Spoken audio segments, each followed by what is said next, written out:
Hey! Det er i dag den 29. januar, og Hoka de har releaset deres nyeste supersko. Ny supersko, tænker du så? Hvad var der nu galt med Rocket X3'en, som jeg ellers har vist her på kanalen? Absolut ingenting. Men den her supersko her, den er en lille smule anderledes end Rocket X'en. Og i den her video, der skal det handle om de to supersko, som Hoka har på markedet til race, og hvornår du skal vælge den nye Cielo her, frem for Rocket X3'en og omvendt. Så velkommen til den her video. Hoka Cielo er ikke en ny supersko fra Hoka. Tværtimod, så har den været på markedet i nogle år efterhånden, og det her, det er version 3 af den, og den er hurtigere end nogensinde før. Skal vi sammenligne den med den tidligere version 2, så har den fået en millimeter i stakhøjden, så den nu er 38 mm, men ellers så er hældroppet det samme, altså på 7 mm. Skoen bruger Hokas helt nye Lenoweave Textile, og så har den også et nyt carbonplade-design. Bagenden af skoen den er formet en lille smule anderledes, så den skulle give en lille smule mere stabilitet end den gamle model. Og på en eller anden måde, selvom stakhøjden er højere, der er en ny carbonplade-design osv., så er de alligevel formået at spare lidt vægt, så den her model er altså cirka 16 gram lettere end den gamle model. Og det gør altså, at skoen nu er nede på 210 gram, altså en super let løbesko, og også Hokas allerletteste race-sko på markedet overhovedet. Og som jeg sagde i introen, så har Hoka altså to supersko på markedet. Vi har Rocket X3, som jeg normalt løber i, og så har vi altså den her Cielo. Den har jeg aldrig løbet i før nu. Og heldigvis så har jeg fået lov til at træne lidt forskelligt i den i ugerne op til release her. Så nu hvor det er den 29. januar, så kan du altså gå ud lige efter den her video og købe de her sko, hvis du mener, det er noget for dig. Fordi den er bygget til at være en af de hurtigste sko på markedet. Det er en langdistance, fuldstændig vanvittigt hurtig sko, og Hoka selv siger, at på halvmarathon og på marathon, der er den rigtig god. Cielo, det betyder himmel, eller sky, som det hedder på engelsk, og det lyder altså lidt som nogle af de andre Hoka-modeller. Men den her, den vil virkelig frem i verden. Den er ekstremt aggressiv, og så er den også meget smal, og har det, man kalder en rockerprofil, som er ligesom sådan en gyngestol. Så det vil sige, når jeg står på siden her, så kan jeg både gynge tilbage, og jeg kan gynge fremad. Og som du kan se, så har jeg lidt svært ved at holde balancen, når jeg gynger tilbage. Og det er altså fordi, at den her sko, den er meget smallere, som man kan se her, end mange andre sko. Hvis vi lige prøver at tage hjem på kontoret og sammenligne den med Rocket X'en, så kan vi se, at den er langt smallere herinde på midten af foden, og har en meget større hældning her bagerst på foden. Så den gynger altså frem og tilbage, det er det, man kalder en rockerprofil, som nogle af jer, der står på ski, måske også vil kende til. Der er ikke meget rocker over dig, hva'? Lidt rocker. Det der så er forskellen er, at den her lidt mere aggressive stil, den gør, at du kan løbe langt hurtigere i princippet. Det er en meget aggressiv sko til de rigtig hurtige løbere, og med det mener jeg ikke nødvendigvis tempomæssigt, men teknikmæssigt. Så hvis du har teknikken med dig, det der med, at du læner dig frem og ligesom får skudt dig fremad på den her måde, så vil det altså være en rigtig god sko, fordi den vil rigtig gerne frem i verden. Og der er Rocket X3'en altså en lille smule anderledes i den forstand, at den har lidt mere stabilitet, end den her sko har, og stadig gerne vil frem, men ikke helt på samme aggressive måde, selvom den også er vanvittigt hurtigt, som jeg også har nævnt her på kanalen nogle gange. Men det her med aggressiviteten, det gør altså, at den her sko er, efter min mening, en lille smule hurtigere end Rocket X3'en, men den er til gengæld også det mere ustabil. Så det betyder altså, at kan du ikke holde teknikken, når du løber, så får du altså nogle problemer i de her sko. Især over de længere distancer, hvor man bliver træt osv., så bliver det rigtig svært at løbe ordentligt i de her sko. Og i løbet af de sidste par uger her, der har jeg været ude og køre de her sko igennem nogle forskellige test. Jeg har blandt andet løbet her på tracket, mens det var fyldt med is.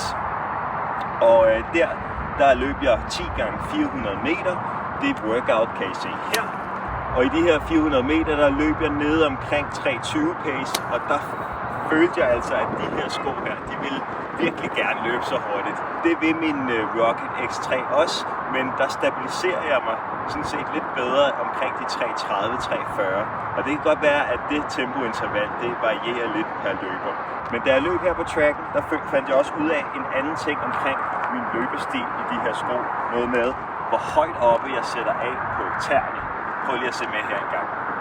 Det er ikke særlig optimalt at løbe track, når der er sne på og is på og sådan noget, men selvom det ser slemt ud, så er det faktisk til at stå fast i her. Og jeg ved ikke, om det er på grund af skoen, eller om det er fordi, det er sådan noget hård is, sneagtigt noget, som på en eller anden måde er rot. Det skal jeg ikke kunne sige. Men det, som jeg har lagt mærke til, når jeg løber her, det er mine fodspor.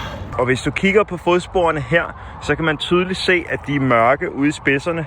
Og det er ikke fordi, jeg har farve på mine sko. Det er fordi, jeg træder igennem sneen og isen, når jeg træder af.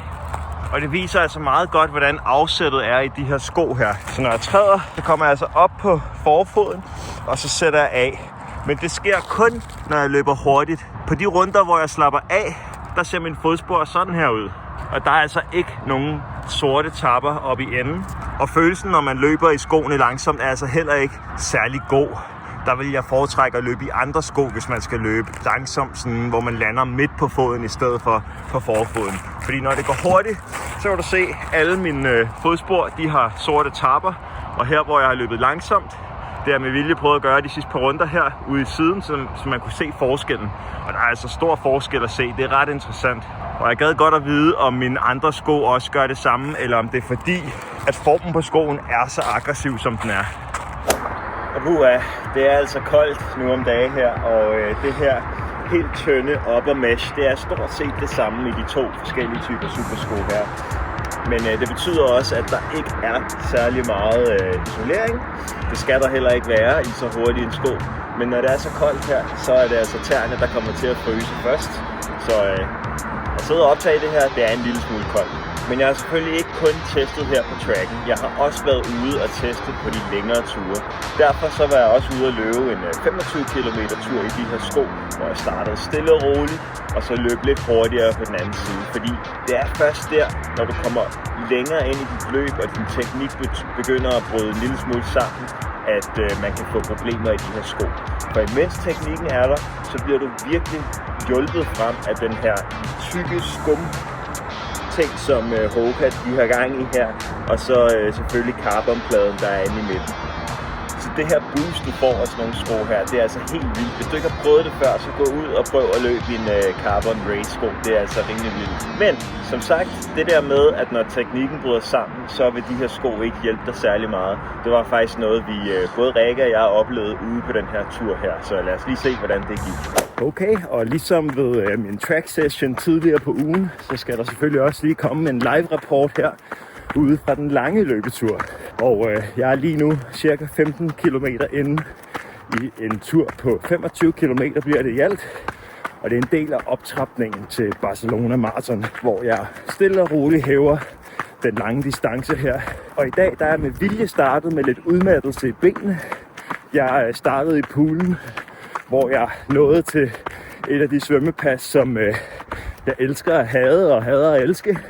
Og det er Lexercise svømmepasset, hvor i dag stod den på 3.200 meter. Men de 1.500 af dem var altså ren kickboardøvelser, hvor der skulle sparkes igennem. Så mine ben, de er ikke friske fra starten af den her tur. Til gengæld så startede jeg de første 10 km med at løbe med Rikke i et lidt roligere tempo, end hvad jeg er vant til. Og det var egentlig en meget god test af de her sko her. Fordi det er sådan, at med carbonsko generelt, der får du den her energi returneret, som du lægger i skoen.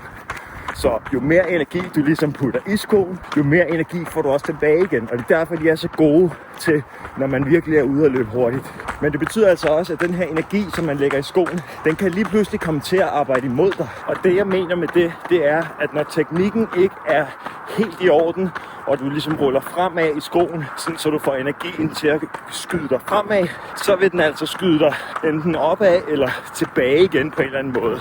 Og især i sko som de her, hvor der er en rocker, som det hedder, hvis du lander på bagenden af den, så vil den energi, du ligesom får igen, ligesom skyde dig tilbage i stedet for fremad. Derfor er det sindssygt vigtigt, når man løber i sådan nogle sko her, og carbon-sko generelt, at sørge for, at teknikken er i orden. Og det er der, at der er forskel på de her forskellige skomodeller. For den her, den er ikke særlig tilgivende, hvis ikke du løber aggressivt til.